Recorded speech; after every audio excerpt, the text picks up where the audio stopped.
Colombia ఘోర విమాన ప్రమాదం గురించి. మరి ముఖ్యంగా వరుస విమాన ప్రమాదాలు ఒక్కొక్కరిని బెంబేలెత్తించేస్తున్నాయి. సగటు విమానయాన ప్రయాణికుడు విమానం ఎక్కాలంటే భయపడిపోయే పరిస్థితులు నెలకొంటున్నాయి.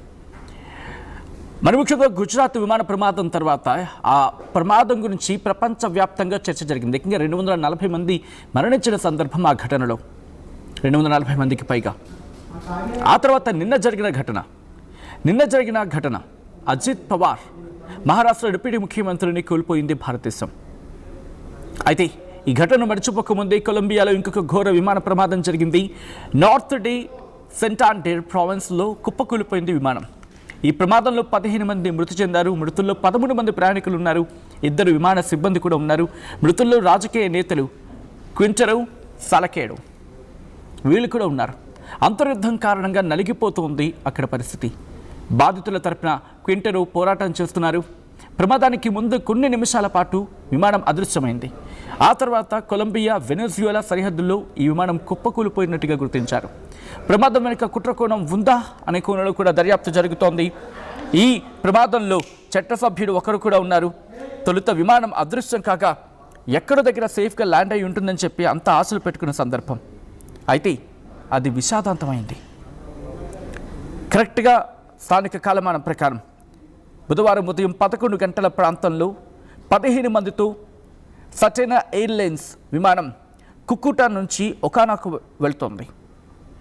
అయితే అది ప్రయాణం మొదలుపెట్టిన కొద్దిసేపటికి ఏటీసీ అంటే ఎయిర్ ట్రాఫిక్ కంట్రోల్తో సంబంధాలు తెగిపోయాయి.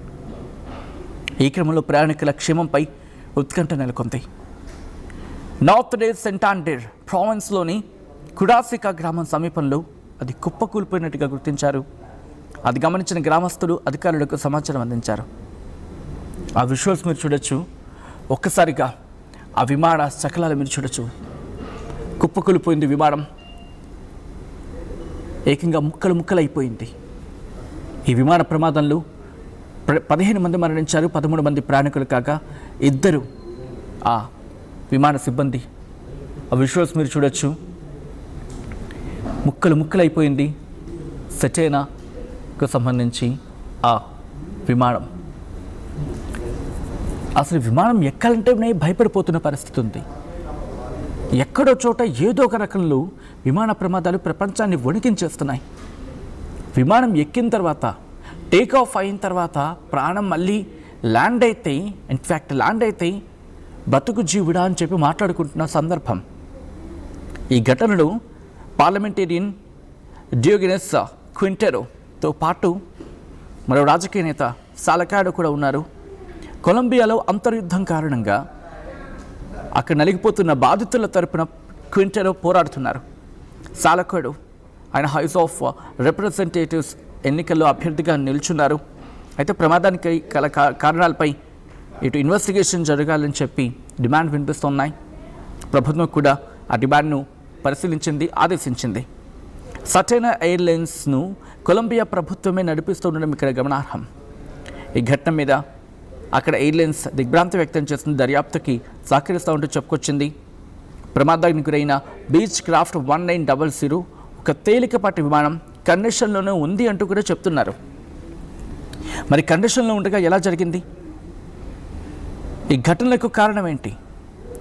ఎటువంటి అవకాశాలు ఉన్నాయి? ఏటీసీతో కమ్యూనికేషన్ అంటే ఎయిర్ ట్రాఫిక్ కంట్రోల్తో ఆ కాన్వర్సేషన్ పోయే విషయంలో, అయితే కమ్యూనికేషన్ దెబ్బతిన్న విషయంలో అసలు ఏం జరిగింది?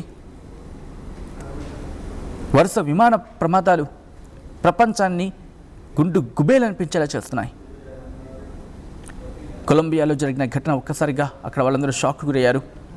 తమ గొంతుగా ఉంటారనుకున్న ఆ పెద్ద ఆయన డియోగెనెస్ క్వింటెరో ఆయన ఈ ప్రమాదంలో మరణించారు. అంతర్యుద్ధం కారణంగా అక్కడ తమ గొంతుకై ఉన్నాడు ఆ పార్లమెంటేరియన్ అంటూ కూడా మాట్లాడుకుంటున్న క్రమం. ఆ దృశ్యాలు మీరు చూస్తున్నారు. అక్కడ ఆర్టీవీ స్క్రీన్లో చూడడం జరుగుతుంది. ఈ కథను మిమ్మల్ని కాస్త కలవరపరచచ్చు. అయితే మిమ్మల్ని కలవరపాటు గురి చేయడం ఆర్టీవీ ఉద్దేశం కాదు. కానీ ఇటువంటి కథనాలు చూసినప్పుడు కాస్త కలవరపాటు గురి అవకాశం ఉంటుంది. కాబట్టి దీనికి సంబంధించి తగిన జాగ్రత్తలు తీసుకోవాలని ఆర్టీవీ సూచించడం జరుగుతోంది. విమానం కుప్పకూలిపోయిన వెంటనే ఆ లోపల ఉన్నవాళ్ళు ఆ ప్రమాద తీవ్రతకి ఎగిరిపడ్డారు. కొంతమంది అయితే ఆ ప్రమాద తీవ్రతకి ఆ శరీరాలు ఛిద్రమైపోయాయి. ఒకచోట తల, ఒకచోట మొండెం, కొంతమందికి చేతులు తెగి, కొంతమందికి కాళ్ళు విరిగి, ఆ బాధ వర్ణనాతీతం. ఎందుకంటే కనీసం ఎవరైనా ఆదుకుంటారు అనే అవకాశం కూడా అక్కడ చాలా తక్కువ. ఆ కొండ ప్రాంతం మీరు చూడొచ్చు. ప్రమాద ఘటన తర్వాత ఆ ఇన్ఫర్మేషన్ తెలిసిన తర్వాత మీరు చూసి ఆ ప్రదేశం చూడండి, పూర్తిగా ఫాగ్. బహుశా అంటే ఆ ఫాగ్ లాంటి వాతావరణమే దీనికి ప్రధాన కారణంగా తెలుస్తోంది. ఆ ఫాగ్ పూర్తిగా కమ్మేసిన లాంటి పరిస్థితి. బహుశా విజిబిలిటీయే దీనికి కారణమా?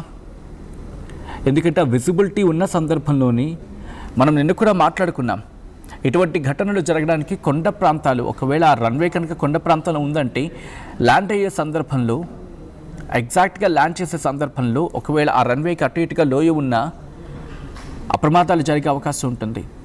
లేదు విజిబిలిటీ తక్కువగా ఉందంటే కనుక వాటిని అంచనా వేస్తూ ల్యాండ్ చేసే సందర్భంలో ఒకవేళ అక్కడ ఏమైనా తేడా కొడితే కనుక ప్రమాదాలు జరిగే అవకాశం ఉంటుంది. ఎయిర్ ట్రాఫిక్ కంట్రోల్తో సిగ్నల్ కోల్పోయిందంటే కనుక దాదాపుగా మళ్ళీ కనెక్ట్ అవ్వడం అనేది బహుశా మిరాకిల్ అనే మాట్లాడుకోవాలి. ఈ ఘటన ఒక్కసారిగా ఆ దేశాన్ని పట్టి కుదిపేస్తుంది. ఆ విమాన ప్రమాదం ఆ దేశంలో తీవ్ర దిగ్భ్రాంతిని నింపింది. మరి ముఖ్యంగా గత కొన్నేళ్లుగా మాట్లాడుకున్న క్రమంలో అమెరికా నుంచి మొదలుపెట్టి అది ఇండియాలో కావచ్చు, ఈరోజు మాట్లాడుకుంటున్నాం ఈ ప్రదేశం గురించి మాట్లాడుకున్న సందర్భంలో ఇలా ఎక్కడ మాట్లాడుకున్నా ఒకదాని తర్వాత ఒకటి. Local to global news at your finger tips.